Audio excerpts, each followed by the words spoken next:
प्रोदयमाने जगन्नाथं सर्वलोक नमस्कृतं कौशल्या जनयद रामम दिव्य लक्षणम संयुतम। नमस्कार, હું છું કૃષ્ણા અને આપ જોઈ રહ્યા છો સંદેશ ન્યૂઝની વિશેષ રજૂઆત મારા રામ। જે ધન્ય ઘડીની રાહ વિશ્વના કરોડો રામ ભક્તો જોઈ રહ્યા છે તે ઘડીને હવે 10 દિવસ બાકી રહ્યા છે, ત્યારે સમગ્ર અવધપુરીમાં સંતો, મહંતો અને લોકોમાં અનેરો ઉત્સાહ અને ઉમંગ દેખાઈ રહ્યો છે। આ આનંદની ઘડીમાં રામલલ્લા ભવ્યાતિ ભવ્ય મંદિરમાં બિરાજમાન થશે અને ત્યારબાદ કોણ તેની સેવા કરશે, કોણ તેમને લાડ લડાવશે, કયા સાધુ સંતો ગર્ભગૃહના પૂજાના અધિકારી હશે, આ તમામ પ્રશ્નોના જવાબ આજે આપણે બતાવીશું સંદેશ ન્યૂઝના સ્પેશિયલ રિપોર્ટ મારા રામમાં।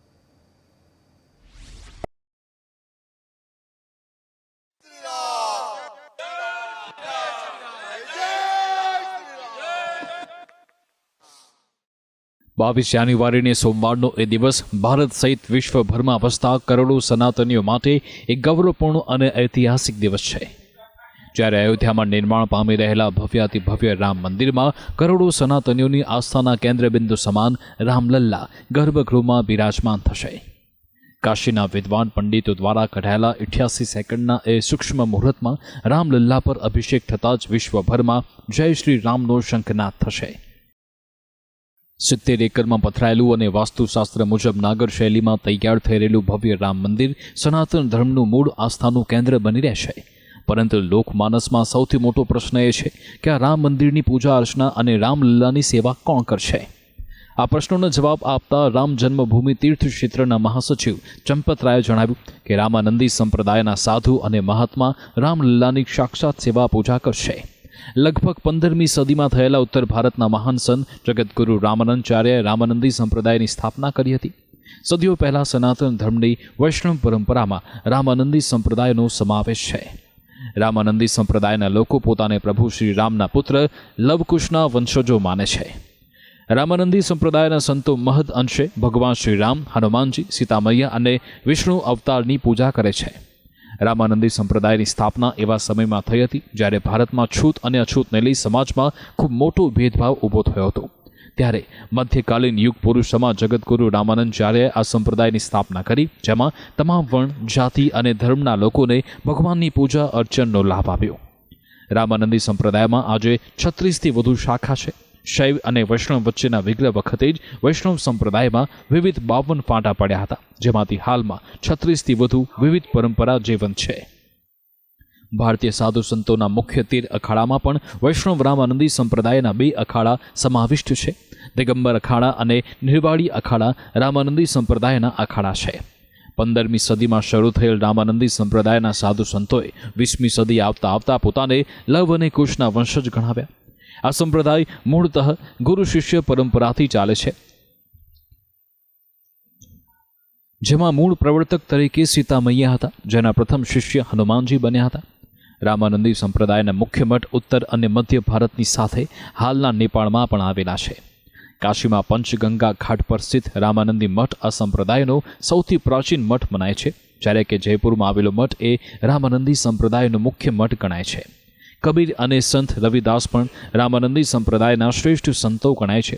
જોકે સમય પર્યંત કબીરના શિષ્યોએ કબીરપંથ નામની એક સંપ્રદાય શરૂ કર્યો, પરંતુ રામાનંદી સંપ્રદાયમાં મૂળ ગુરુ મંત્ર રામ નામ જ છે। રામનંદી સંતો ઓમ રામાય નમઃ મંત્રનું પઠન અને માળા કરે છે। ગુરુ બ્રહ્મા ગુરુ વિષ્ણુ ગુરુદેવો મહેશ્વર ગુરુ સાક્ષાત પરબ્રહ્મ તસ્મૈ શ્રી ગુરુવે નમઃ। ગુરુ એ સમાજને સાચી રાહ ચીંધનારો હોય છે, અને જ્યારે સમાજ આડા રસ્તે ભટકે, જ્યારે અવળા રસ્તે ભટકે, ત્યારે એને રાહ પર લાવવાનું કામ ગુરુનું હોય છે। અને આ જ કામ 15મી સદીની અંદર એક ગુરુએ કર્યું। પોતે તીર્થયાત્રા પર નીકળ્યા, તીર્થયાત્રા પર જઈને જ્યારે પાછા આવ્યા તો એમણે જોયું કે પોતાના જ ગુરુ ભાઈઓ ભારત દેશની અંદર ચાલતા એ છૂઆછૂતની ભાવના સાથે જાતિ અને ધર્મના વાડા વચ્ચે વહેંચાયેલા હતા, ઊંચ નીચના ભેદભાવ વચ્ચે વેચાયેલા હતા। ત્યારે પોતાના ગુરુ ભાઈઓ વચ્ચે જ્યારે તેઓ પાછા આવીને બેસે છે તો એમની સાથે એમના જ ગુરુભાઈઓ ભેદભાવ રાખે છે। ત્યારબાદ એક નવા સંપ્રદાયની સ્થાપના થાય છે। એ સંપ્રદાયનું નામ છે રામાનંદી। એ મહાત્માનું નામ છે જગતગુરુ રામાનંદજી। અને 15મી સદીમાં એક સંપ્રદાયની સ્થાપના થાય છે જે પ્રભુ રામને પૂજે છે, જેમના આરાધ્ય રામ છે, અને એવું માને છે કે લવ કુશના તેઓ વંશજ છે. સદીઓ જૂના આ રામાનંદી સંપ્રદાયના ભજનો અને ગીતોથી રામ ભક્તો હર હંમેશ ભક્તિમય બનતા હોય છે. પ્રધાનમંત્રી મોદીએ પણ રામ મંદિરની પ્રાણ પ્રતિષ્ઠા પહેલા નાસિકના કાલારામ મંદિર કે જે રામાનંદી સંપ્રદાયનું ખૂબ પ્રાચીન મંદિર છે તેની મુલાકાત લીધી અને રામાનંદી સંપ્રદાયના ભજનના રંગમાં રંગાઈ ગયા. રામાનંદી સંપ્રદાયના આ ભજનો 15મી સદીથી લઈ આજ દિન સુધી હંમેશ માટે સૌ કોઈને રામ ભક્તિમાં લીન કરતા આવ્યા છે. એવું જ એક ભજન જે ઉત્તરાખંડમાં ખૂબ પ્રચલિત છે તે સંદેશ ન્યૂઝની ટીમ જ્યારે અયોધ્યા પહોંચી ત્યારે મહિલાઓની રામ મંડળીએ સંભળાવ્યું હતું.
सूरज वही चंदा वही, सूरज वही चंदा वही, दिन रात बनाने वाला वही, दिन रात बनाने वाला वही.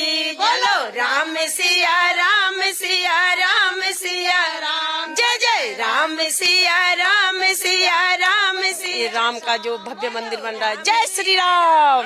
400 महिलाएं आई हुई है हम यहाँ पे, और 2 जनवरी से और आज तक हमारी महिला रामलीला यहाँ पे हुई. बहुत अच्छा लग रहा है यहाँ, जैसे राम सचमुच राममय हो रखा है यहाँ अयोध्या नगरी. बहुत सुंदर लग रहा है, बहुत अच्छा लग रहा है, बहुत सुंदर लग रहा है. हम मतलब ऐसा लग रहा है कि हम अयोध्या में सचमुच मतलब राम जी के जब त्रेता युग में होंगे हम इस समय. ऐसा लग रहा त्रेता युग में जैसे राम जी रहे होंगे. तो हमारा संकल्प था कि हम 14वीं रामलीला अपने अयोध्या धाम में करेंगे. अब पर सौभाग्य भी हमारा इतना हम सौभाग्य ही समझेंगे. इस समय रामलला स्थापित हो रहे हैं और हमारी भी यहाँ पे 14वीं रामलीला हो गई.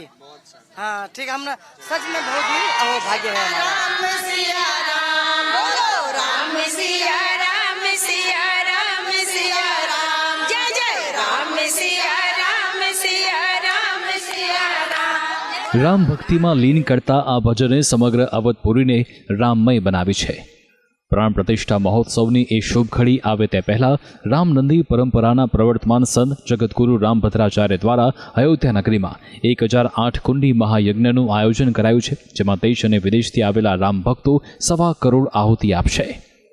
આજ મારે આંગણે સોનાનો સૂરજ ઉગ્યો છે. સોનાનો સૂરજ એટલા માટે કારણ કે પ્રભુ શ્રી રામ એ સૂર્યવંશી રાજા પ્રભુ રઘુકુળ રીતના એ અનુયાયી અને પરમ પિતા પરમેશ્વર પ્રભુ ખુદ આ ધરતી પર ફરી એકવાર પોતાના ઠાઠ સાથે ઠઠારાબંધ રીતે અયોધ્યાના એ ભવ્યાતિ ભવ્ય કાર્યક્રમ વચ્ચે હજારો લાખો લોકોની આસ્થા અને ધૂન વચ્ચે પ્રભુ શ્રી રામ પોતાના નિજ મંદિરમાં બિરાજમાન થવા જઈ રહ્યા છે.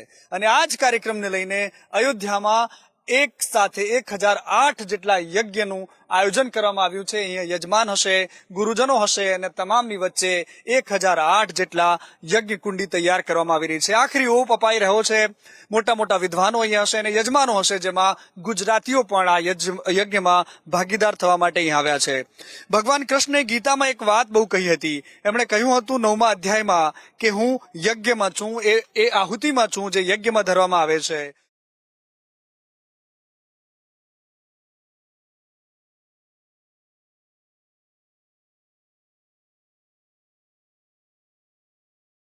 અહીંની રજે રજમાં રામ છે, અહીંના લોકોના રગે રગમાં રામ છે. રામમય આ ધરા છે અને આ પ્રભુ રામની સ્વર્ગ સમા ધરતી છે. આ ધરતી પર 1008 યજ્ઞકુંડ પણ તૈયાર થઈ ગયા છે. અહીંયા 22 તારીખના દિવસે સામૂહિક યજ્ઞનું આયોજન કરવામાં આવ્યું છે. ભવ્યાતિ ભવ્ય આયોજન છે. દીપોમય કાર્યક્રમ હશે, ત્રેતા યુગવાળી દિવાળી હશે અને આ જ દિવાળીને સુશોભિત કરવા માટે અહીંયા યજ્ઞનું પણ આયોજન થયું છે. આ યજ્ઞ કેવી રીતે થશે, એમાંથી શું એની વિશેષતા છે, એ તમામ જાણીશું. મારી સાથે આચાર્ય જોડાયેલા છે. આચાર્યજી સ્વાગત છે સૌથી પહેલે સંદેશ. ખૂબ ખૂબ ખૂબ ધન્યવાદ, ખૂબ ધન્યવાદ. અયોધ્યાની ધરાથી હું બધા શ્રોતાઓનું ખૂબ સ્વાગત કરું છું. પછી આ કોઈ સામાન્ય ગાળો નથી, એક મોટો ગાળો છે. આટલી પ્રતીક્ષા પછી ભગવાન શ્રી રામ પોતાના દિવ્ય ભવ્ય મંદિરમાં બિરાજમાન થવા જઈ રહ્યા છે. રામ રાજ્યનું સંકેત આખા વિશ્વમાં જવાનું છે. અયોધ્યાની ધરા છે. આપણે વિચારીએ તો રામજીના જીવનમાં એક સૌથી મહત્વપૂર્ણ જેમનું યોગદાન છે એ શ્રી હનુમાનજી મહારાજ છે. આજે લોકો કહે છે કે અમે ઢાંચાને નથી તોડ્યું, અમે નથી, બધાએ કોર્ટમાં કહ્યું. તો મારા ગુરુદેવ પણ કહે છે કે એ સાચી વાત છે, એમણે નથી તોડ્યું. પછી તોડ્યું કોણે? તો હનુમાનજીએ જ તોડ્યું છે ને. 8 કુંડી યજ્ઞનું રચના થઈ રહી છે, જેમાં હજારો વૈદિક બ્રાહ્મણો બેસીને વેદ મંત્રોની સાથે જ્યારે હનુમાનજીને આહુતિ આપશે, પૂજ્ય ગુરુદેવના હજારો શિષ્યો બેસીને જ્યારે અહીંયા 1.25 કરોડથી અધિક આહુતિઓ હનુમાનજીને આપશે, તો મને લાગે છે કે ये दृश्य એવું હશે કે પાષાણ પર प्रसन्न થઈ જશે. અહીંયા बड़ा अद्भुत विषय है. लोगों में बहुत उत्साह है कि किसी प्रकार अपने जीवन को देखिए, जब ढांचा टूटा तब हम नहीं थे, जब भूमि पूजन हुआ तब नहीं थे. कम से कम हम उस समय हैं. हमारी पीढ़ी का सौभाग्य है कि आज तक इतिहास में हमने सिर्फ टूटते हुए मंदिरों को देखा या पढ़ा. ये पहली बार इतिहास में होने जा रहा है कि हम किसी बनते मंदिर को देख रहे हैं. જ્યારે કોર્ટમાં આ વાત ચાલતી હતી, કોર્ટમાં જ્યારે પુરાવા વિશે પૂછવામાં આવ્યું કે રામને કોઈએ જોયા છે, તો એ જગતગુરુ રામભદ્રાચાર્યજી જેમણે કોર્ટમાં કહ્યું હતું કે હા, મેં પ્રભુ રામને જોયા છે. એમની જ નિશ્રામાં આ કાર્યક્રમ થઈ રહ્યો છે.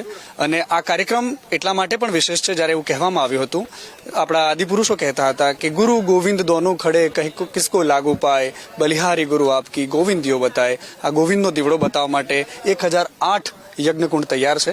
અને આ કુંડ જે તૈયાર થઈ રહ્યા છે તે 22 તારીખ સુધી અહીંયા પૂજા અને અનુષ્ઠાન થશે, યજ્ઞ થશે. અને એની જે આહુતિ છે એ જબરદસ્ત થશે. એની દિવ્યતા અવધની ધરતીની સાથે સાથે ભારતભરમાં પ્રસરાશે. 22 જાન્યુઆરીનો એ દિવસ કેટલો ભવ્ય અને દિવ્ય હશે એ તો પ્રભુ શ્રી રામ જ જાણે. પરંતુ ગુજરાતથી લઈ દેશભરના ભક્તોમાં એક અનેરો ઉત્સાહ અને ઉલ્લાસ દેખાઈ રહ્યો છે. ગુજરાતના નેતાઓ અને સંતોએ પણ અત્યારથી અયોધ્યામાં ધામા નાખ્યા છે. સંદેશ ન્યૂઝની ટીમે એવા એક નેતા અને ભાજપ ધારાસભ્ય પૂર્ણેશ મોદી સાથે ખાસ વાતચીત કરી છે. તો ગુજરાતની ધરતીથી અયોધ્યા પર બોર આવ્યા છે, ધનુષ બાણ આવ્યા છે, દીવો આવ્યો છે, અગરબત્તી આવી છે અને ભાવ પણ આવ્યો છે, જે ભાવ પ્રભુ રામ માટે છે. એ ભાવ સાથે ગુજરાતના પૂર્વ મંત્રી અને ધારાસભ્ય પૂર્ણેશભાઈ મોદી પણ અહીંયા ઉપસ્થિત છે, અયોધ્યાની ધરતી પર છે. એમની સાથે વાતચીત કરીએ કે તેઓ પણ આ પળના સાક્ષી બનવા જઈ રહ્યા છે. પહેલી વાત તો એ કે પ્રભુ રામની ધરતી પર આવીને એમને કેવું ફીલ થઈ રહ્યું છે, ને પછી એ કાર્યક્રમ વિશે જાણીશું. પૂર્ણેશભાઈ, શું ફીલ કરી રહ્યા છો અહીંયા અયોધ્યામાં આવીને? પહેલી વાત, સૌથી પહેલા તો અયોધ્યામાં આવીને પ્રભુ રામના જન્મસ્થળ ઉપર આવીને એક દિવ્ય અનુભૂતિની ચેતના રોમે રોમમાં વ્યાપ્ત થાય છે. એનું વર્ણન કરવું બહુ અશક્ય છે. પણ 550 વર્ષના લાંબા સંઘર્ષ અને 1988 થી 92 સુધી અમે પણ ખૂબ મોટો સંઘર્ષમાં ભારતીય જનતા પાર્ટીના નેતૃત્વમાં અનેક આંદોલનમાં જોડાયા હતા. ત્યારે એ સંઘર્ષમય દિવસો યાદ કરીએ ત્યારે ચોક્કસ આજે હર્ષની લાગણી અનુભવીએ છીએ. અહીંયા કેવા પ્રકારના આયોજનો થવા જઈ રહ્યા છે, જેમાં આપ પણ સહભાગી થવાના છો? સુરત મહાનગરમાંથી 324 જેટલા કપલ જોડા એ આ 1008 શ્રી હનુમાન મહાયજ્ઞમાં જોડાવાના છે. પરમ આદરણીય રામભદ્રાચાર્યજીએ જે આહવાન કર્યું હતું એને અનુલક્ષીને સુરતથી લગભગ 700 લોકો, 324 જોડા અને લગભગ 700 લોકો આ 1008 કુંડી શ્રી હનુમાન મહાયજ્ઞમાં તારીખ 14 તારીખથી 22 તારીખ સુધી ભાગ લેવા આવી રહ્યા છે. રામલલ્લા પ્રાણ પ્રતિષ્ઠા મહોત્સવ અને મંદિરનો લોકાર્પણ કાર્યક્રમ. પહેલી વાત તો પૂરા સંસારમાં જ્યાં જ્યાં સનાતન ધર્મ, હિન્દુ ધર્મ પ્રેમી જનતાને એક આનંદની લાગણી એ છે કે જે સ્થળ પર ભગવાન રામચંદ્ર મહારાજનો જન્મ થયો એ જ સ્થળ ઉપર જ્યાં જન્મ થયો ત્યાં જ ભવ્ય મંદિર, એ આ એક આસ્થાનો વિષય છે, આ એક શ્રદ્ધાનો વિષય છે. એટલે એનું વર્ણન કરવું બહુ અશક્ય છે. પણ એ જે દરેકના હૃદયમાં એક વેદના હતી કે ક્યારે મંદિર બનશે, કેટલા વર્ષોથી કેટલા લોકોએ એમાં બલિદાન આપ્યું, કેટલો મોટો સંઘર્ષ થયો, કેટલાક સમાજના લોકોએ પોતે બલિદાન અન્ય રીતે આપ્યું કે હું માથે પાઘડી નહીં પહેરીશ, કોઈ ચંપલ નહીં પહેરે, કોઈ મીઠાઈ છોડી દે. આવા અનેક લાખો લોકો એની તપશ્ચર્યા, એની જે ભગવાન રામ પ્રત્યેની જે નિષ્ઠા, અને આ પ્રમાણે આજે ભારત વર્ષ એક આનંદ ઉલ્લાસ, હું તો એટલું કહીશ કે એક નવા યુગની શરૂઆત. રામ ભક્તો, સાધુ સંતો અને મહંતોમાં હવે જો કોઈ એક જ ઘડીની રાહ જોવાતી હોય તો તે છે 22મી જાન્યુઆરી. મનીષ પુરોહિત, સંદેશ ન્યૂઝ, અયોધ્યા.